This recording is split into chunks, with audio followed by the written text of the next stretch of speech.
Yo, what is good everyone? OJ here. Welcome to another video. Today we've got some great information for you guys, so let's go ahead and get right into it. And we're starting off with Super Smash Bros. Ultimate. Surprise, huh? But Super Smash Bros. Ultimate is probably the only game that can say that it can dethrone Red Dead Redemption 2 at least anywhere near when the game launched, because officially on Amazon, Red Dead Redemption 2 on the PlayStation 4 and the Xbox One were pretty much at the top, and nobody was going to take it off. But there's only one game that has the potential star power to do so, and that is Super Smash Bros. Ultimate. Now what you guys are seeing right here are the actual best sellers in video games for Amazon.com. Now, as many of you guys know, digital shopping, online shopping, all of that stuff has become a big deal, and Amazon being one of the richest companies in the world, especially for selling video games, because the Best Buy Gamers Club has dropped off, GameStop has kind of dropped off. A lot of people just buy their games on Amazon because of Amazon Prime and just get it sent to their house. So it's actually a significant source in terms of how sales go. Now, of course, this isn't worldwide. This is just for Amazon here in the US. So Amazon here in the US, and as you can see, Super Smash Bros. Ultimate, after that amazing direct, has propelled itself back up to #1. Now, for those who don't know, since the game has been available for pre-order, Smash Bros. Has pretty much been #1 or right around #1 since like back when it was first been able to be pre-ordered. So I think it was after it was announced, like in March or whatever, after the direct, it's been able to be pre-ordered, and you can get it then, or you can pre-order it, and that's how they start tracking the sales. So far in 2018, Smash Bros. One of the top games sold, and it's not even out yet. So you can see right there that Smash definitely has that star power to bring in a large number of sales. But I think one of the more interesting things is that the Super Smash Bros. Bundle, that actually has propelled itself up to #4 in best sellers of video games, going over the standard Neon Joy-Con bundle, which is usually at the top, and that's $298.00.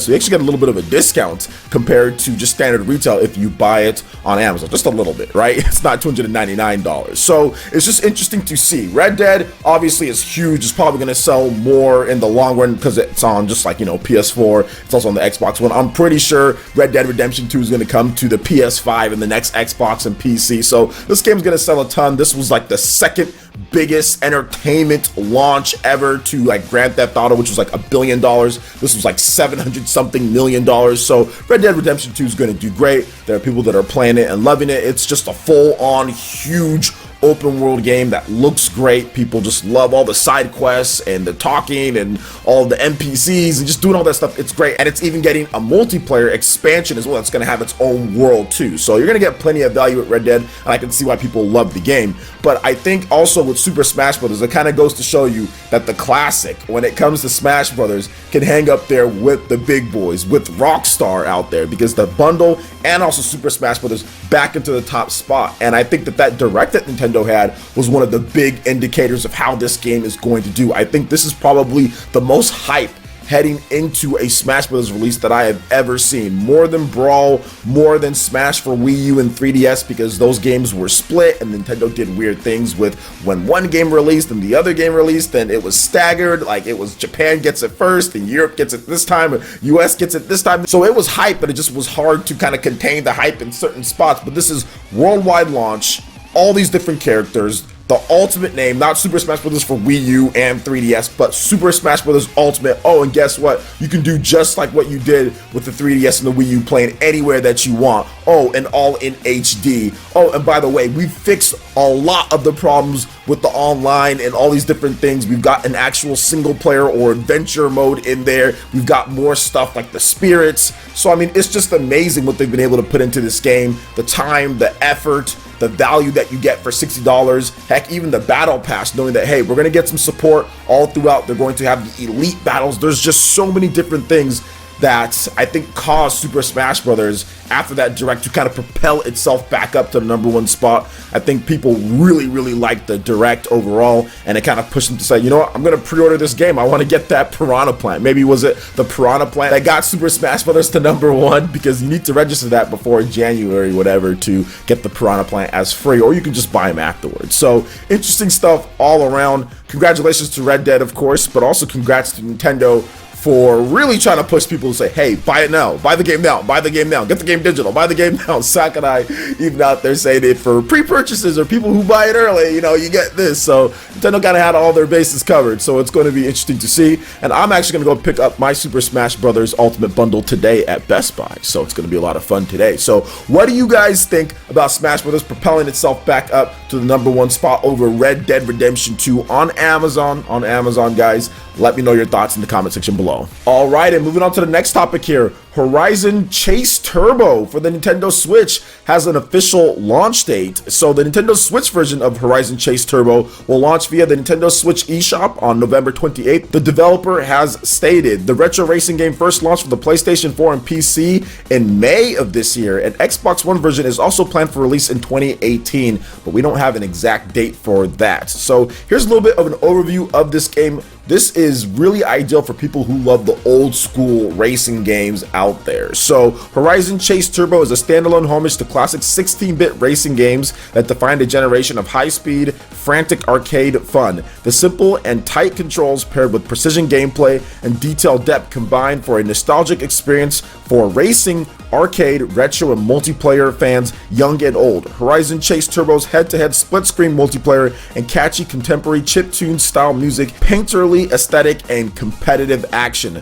Thrilling arcade racing game inspired by super fun, straight to the point classic racing games of the 90s. Here are the key features of the game: high definition graphics, thrilling arcade racing game inspired by Outrun, Top Gear, Lotus Turbo Challenge, and others. Amazingly old school split screen multiplayer up to 4 players. Music by Barry Leitch, and I probably said that wrong, sound designer in the 90s racing classics such as Top Gear and Lotus Turbo Challenge, among others. 12 cups, 48 cities, 109 tracks, 32 unlockable cars, and 12 upgrades. Not bad at all. Not bad at all for the size of this game. 4 game modes: World Tour, Playground, Tournament, and Endurance. Challenge your friends in the Ghost mode and in the leaderboards as well. So awesome stuff here. Now, I used to play the old school like Top Gear and Lotus Turbo Challenge, Outrun, stuff like that. I played those games when I was a kid. I played those in the arcades and stuff, and it's great to see that you can kind of have that old school experience and bring it over to the Nintendo Switch. Now, racing games for me are kind of like a thing of the past. I don't play a lot of racing games. Pretty much the only thing racing that I'd even play is like Mario Kart, but it's cool for those who want to relive those classic experiences out there. So I'm all down for developers who want to make these retro type of games, especially with the old school arcade style racers.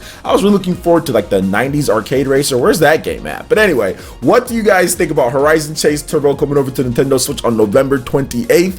Let me know your thoughts in the comment section below. All right, and moving on to the final topic here. Forgotton End has a release date for the Nintendo Switch. So the Switch version of Forgotton End will launch via the Nintendo Switch eShop on November 9th for $19.99. Publisher Square Enix Collective and developer Throughline Games have announced pre-orders will include a 10% discount. Forgotton End first launched for the PlayStation 4, Xbox One, and PC back in May. Let's go ahead and get into an overview of this game. Once again, Square Enix Collective. So it was chosen by all of the gamers out there as being a quality title to get funded. So imagine a place where everything that is lost and forgotten goes. Old toys, letters, single socks. The Forgotten Lands is a magical world inhabited by Forgottlings, creatures composed of misled objects longing to be remembered again. Forgotton End is a seamless cinematic adventure with a focus on meaningful storytelling and light puzzle platforming. You are Anne, the enforcer who keeps order in the Forgotten Lands,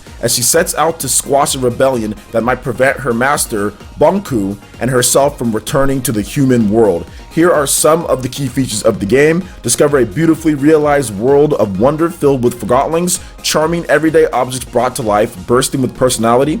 Uncover the truth behind the harrowing conflict taking place between an impassioned ruler and ruthless rebellion. Harness the power of anima, the energy that brings life to the Forgotten Lands. Use it to solve puzzles and command ultimate control over Forgottlings' lives. Choose carefully. Your words and actions can alter the tale being told thanks to a branching dialogue system that places power in your hands. Run, leap, and soar as you strive to guide Anne home, unlocking areas and abilities along the way.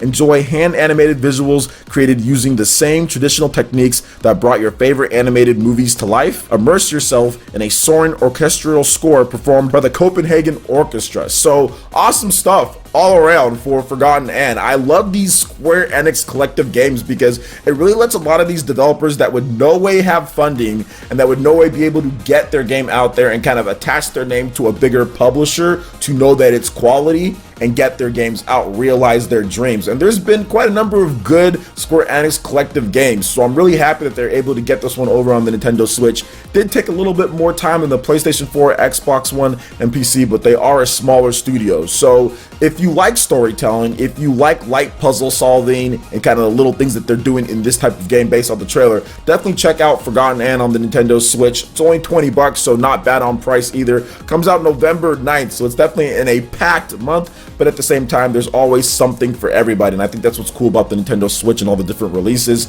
If you want more of the smaller experiences, if you want some of the bigger stuff like Diablo or Pokemon, it's kind of like all there in this November. So what do you guys think about Forgotton and launching November 9th for the Nintendo Switch? Let me know your thoughts in the comment section below. All right, Ninja, that wraps it up for this video here. Go ahead and check out the links in the description below. We got Facebook and Twitter. Go ahead and give us a like and a follow on our social media. Really helps us spread the content of PlayerEssence across the internet in addition to YouTube.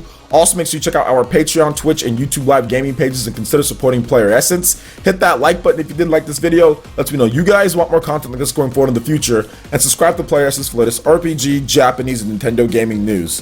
Thank you so much for watching, and we'll catch you, Ninja, for the next video. Peace!